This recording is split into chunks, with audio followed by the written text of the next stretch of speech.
변경석 권사입니다. 사사기 7장. 여룻바알이라는 기드온과 그를 따르는 모든 백성이 일찍이 일어나 하룻샘 곁에 진을 쳤고 미디안의 진영은 그들의 북쪽이요 모레산 앞 골짜기에 있었더라.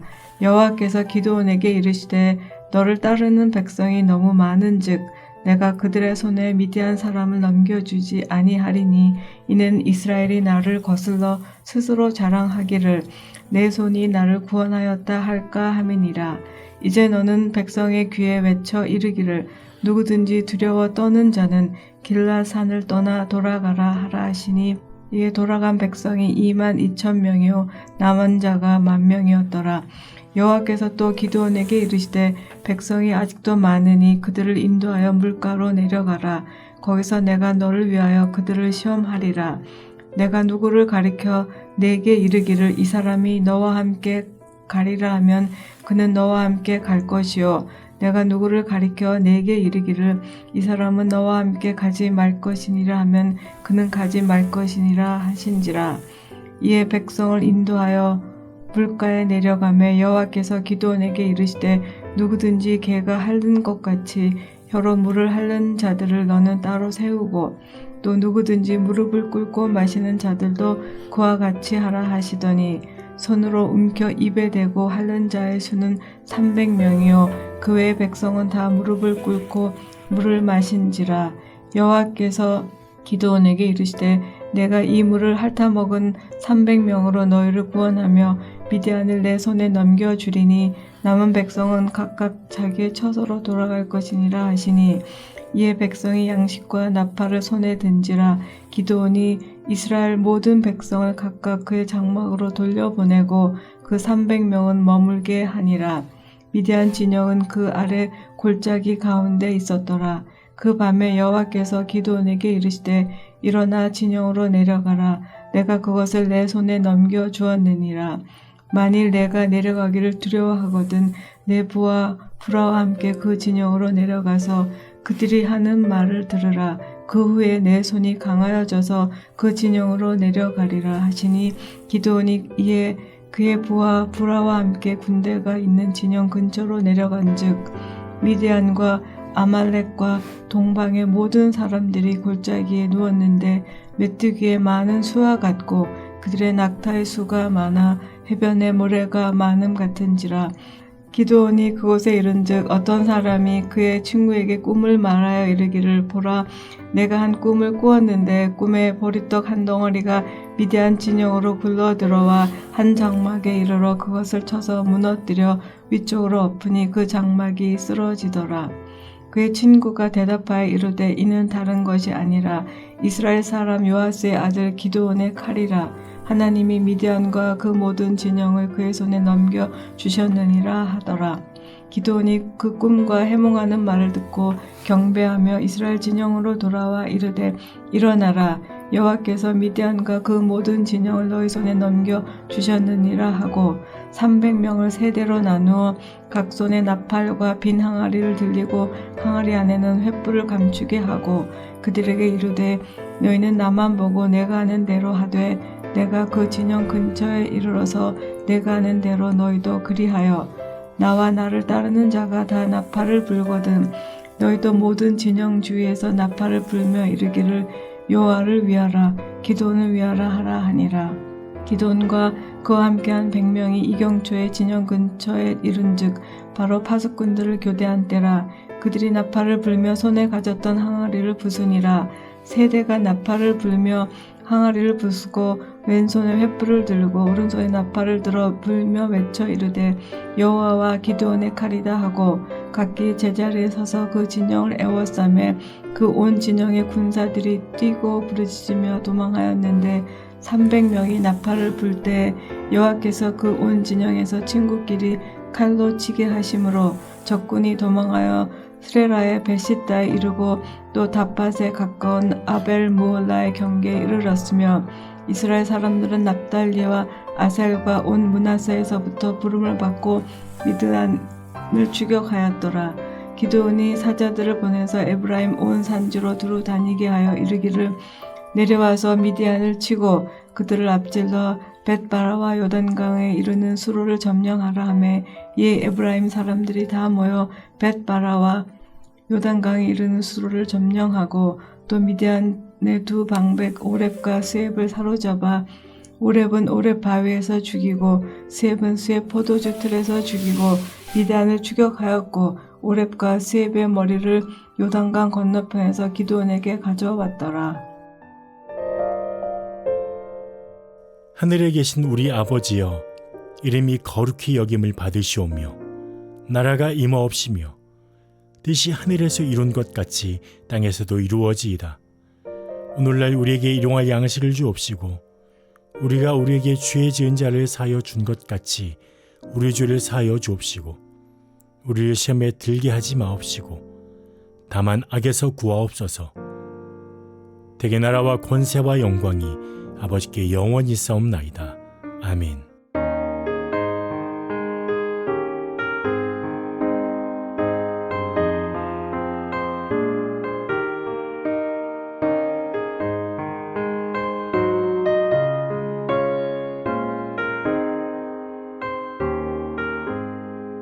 나의 영원하신 기업 생명보다 귀하다. 나의 갈 길 다가도록 나와 동행하소서. 주께로 가까이 주께로 가오니 나의 갈 길 다가도록 나와 동행하소서. 세상 복이 아니라 모든 병에 버리고 험한 길을 가는 동안 나와 동행하소서. 주께로 가까이 주께로 가오니 나의 갈 길 다가도록 나와 동행하소서.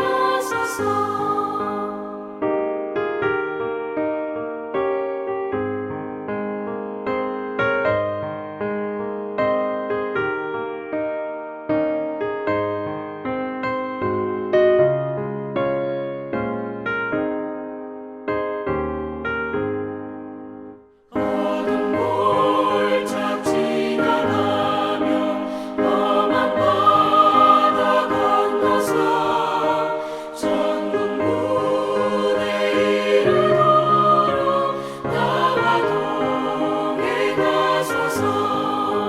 주께로 가까이 주께로 가오니 나의 갈 길 다가도록 나와 동행하소서.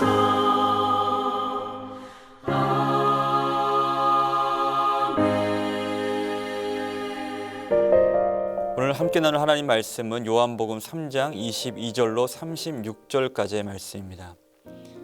그중 22절에서 30절까지의 말씀을 제가 읽도록 하겠습니다. 그 후에 예수께서 제자들과 유대 땅으로 가서 거기 함께 유하시며 세례를 베푸시더라.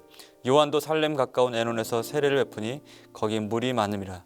그러므로 사람들이 와서 세례를 받더라. 요한이 아직 옥에 갇히지 아니하였더라. 이에 요한의 제자 중에서 한 유대인과 더불어 정결례식에 대하여 변론이 되었더니 그들이 요한에게 가서 이르되 랍비여 선생님과 함께 요단강 저편에 있더니 곧 선생님이 증언하시던 이가 세례를 베풀매 사람들이 다 그에게로 가더이다.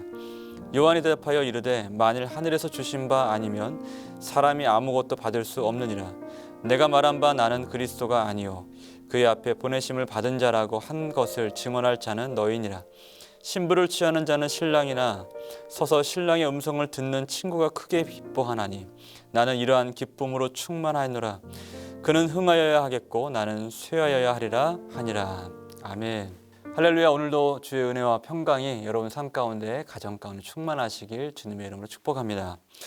오늘 22절부터의 말씀을 보면 그 후에라는 말씀으로 이제 말씀이 시작되는데 이전의 내용을 받아서 말씀이 시작되는 겁니다. 니고데모와 예수님의 대화 이후에 오늘 말씀이 이어지는 거죠. 니고데모는 거듭남, 그러니까 영생에 대한 어떤 갈급함을 가진 어떻게 보면 우리를 대표하는 한 사람처럼 소개가 되고 있습니다. 예수님께서는 거듭남의 신비와 또 성령을 그에게 소개하시고 영생을 얻는 유일한 진리를 소개하십니다. 그리고 나서 이 말씀으로 마무리를 하시죠. 요한복음 3장 16절 말씀, 너무나 잘 하시는 말씀이죠.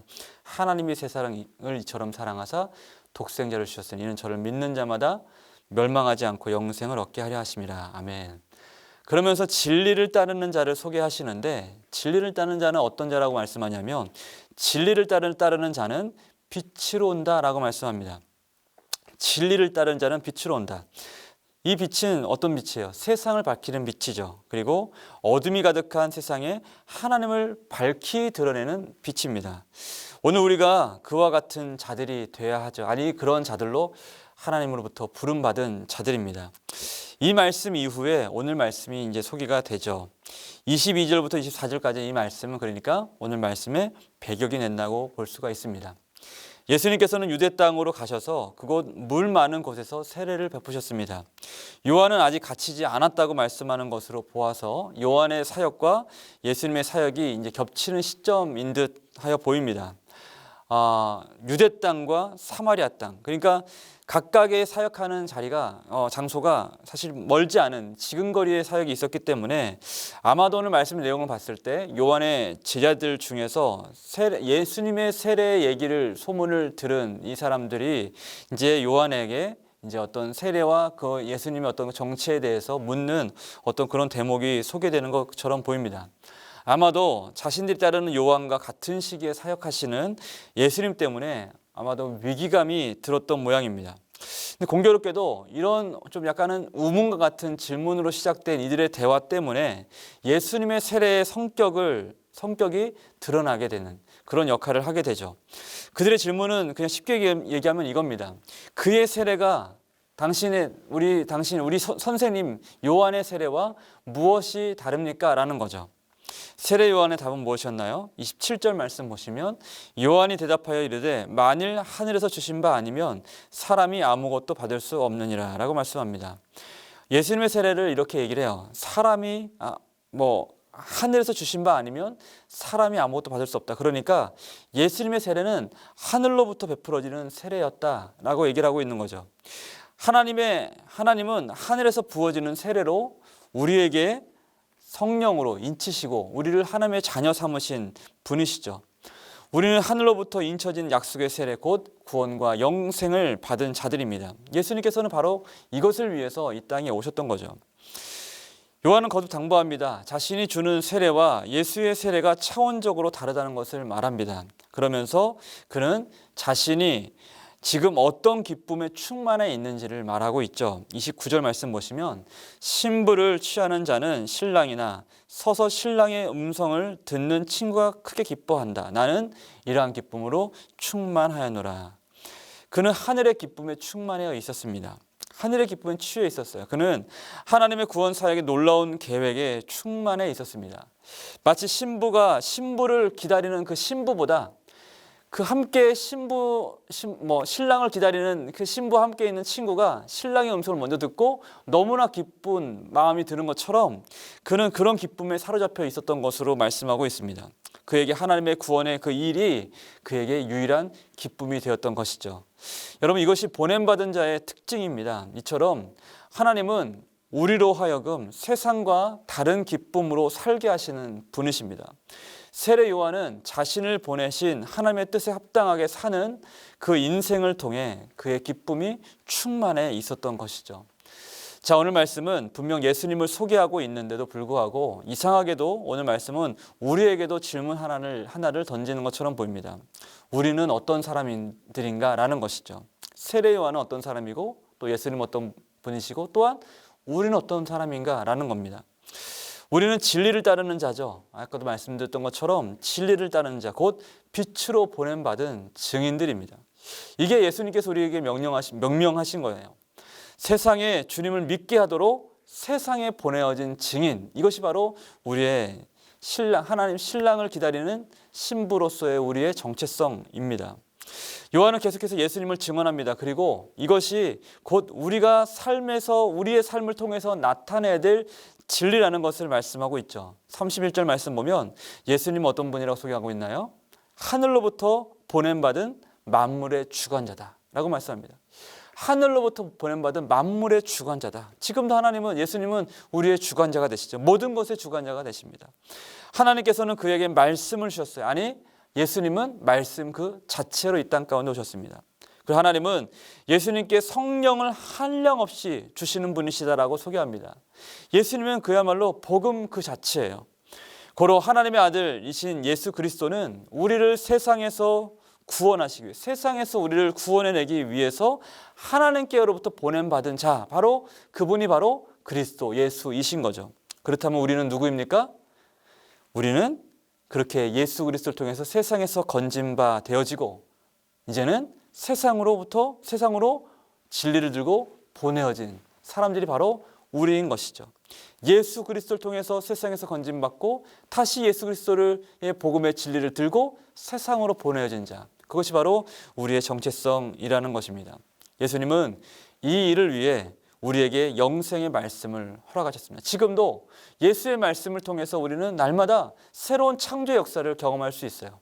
우리의 선포되는 말씀, 그리고 우리 삶으로 보여지는 말씀을 통해서 또 많은 사람들이 생명의 말씀으로서의 새 창조의 역사를 경험할 수 있게 되었다는 것입니다. 그 말씀 우리 가운데 허락하셨어요. 예수님은 또한 이 복음의 일을 위해서 구하는 모든 자에게 성령을 한량없이 주시는 분이십니다. 아니, 성령으로 우리와 지금도 함께하고 계시죠. 또한 예수님은 만물의 주관자로서 만물을 또한 우리에게 위탁하셨습니다. 우리의 가정뿐만 아니라 우리에게 주어진 시간, 물질, 그리고 환경, 이 모든 것들을 하나님께서는 우리에게 아름다운 것들로 만들게 하기 위한, 하나님의 나라로 만들게 하기 위한 제사장의 사명으로 우리에게 위탁하셨죠. 우리는 예수님께 보냄받은 자들이라는 것입니다. 이러한 비전이 우리의 비전이 되는 것이죠. 말씀 마무리합니다. 여러분, 예수를 그리스도로 믿는 그 믿음의 복이 바로 우리에게 있습니다. 이 복을 우리가 날마다 누릴 수 있어야 돼요. 그리고 이 복을 많은 사람들과 나눌 수 있어야 되고, 이 복을 세상 가운데 흘려보내는 복의 통로로 우리는 살 수 있어야만 합니다. 하나님은 이 복음을 아는 자들을 통해 그들을 증인으로 보내시는, 우리를 증인으로 보내시는 방법을 통해서 하나님의 구원의 역사를 지금도 계속해서 이루어가고 계십니다. 성령을 통해서 지금도 그 일이 계속해서 이루어지고 있는 거예요. 요한복음 20장 21절 말씀 보면 예수께서 또 이르시되 너희에게 평강이 있을지어다. 아버지께서 나를 보내신 것 같이 나도 너희를 보내노라. 이 말씀을 하시고 그들을 향하여 숨을 내쉬며 이르시되 성령을 받으라 라고 말씀하셨습니다. 여러분, 지금 우리의 기쁨이 무엇입니까? 오늘 말씀에 기록된 세례 요한과 같이 우리를 보내신 이의 기쁨을 충만하게 하는 일, 그것이 우리의 기쁨이 되길 소망합니다. 아무쪼록 오늘도 우리에게 평강의 복으로, 또한 성령의 충만한 은혜로, 말씀의 놀라운 역사하심과 그 능력을 통해서 우리의 삶을 바꾸는 것뿐만 아니라 우리에게 주어진 사명을 다 완수하도록 우리와 함께 하시는 주님의 이름으로 승리하는 저와 여러분 되시길 주님의 이름으로 축복합니다. 같이 한번 기도하겠습니다. 고마우신 아버지 하나님, 감사합니다. 하나님, 우리 예수님을 정말 우리에게 주신 하나님의 그 복의 사명을 우리의 기쁨 삼고 살아가는 우리 되길 소망합니다. 우리를 세상에서 건지시고 또한 세상의 복의 통로로 보내신 아버지 하나님, 그 진리를 따라 또 그 사명을 따라 정말로 성실하게 충성되이 살아가는 우리 될 수 있도록 오늘도 성령 한량없이 부어주시오며 말씀의 은혜와 능력과 위로하심과 격려하심으로 우리와 함께 하시고 우리의 삶을 통치하여 주옵소서. 감사드리며 예수님의 이름으로 기도드립니다. 아멘.